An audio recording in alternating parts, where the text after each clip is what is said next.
mata sa katilimba, sa kapait na tiglimbaso, ninilawot sa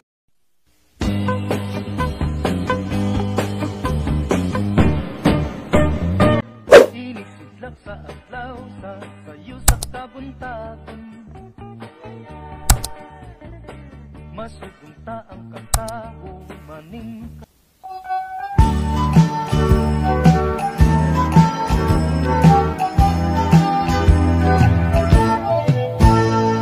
kabustog timawa.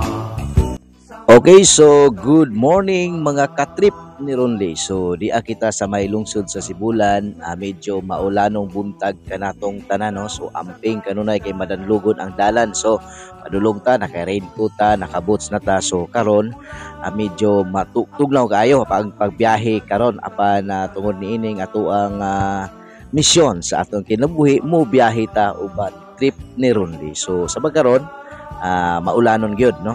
Pero biyahe lang gihapon kita. So keep safe everyone and God bless. Please like and share sa ato ang trip ni Ronly. Utang sa utang kabayo, singutok kusog, maoy puna ni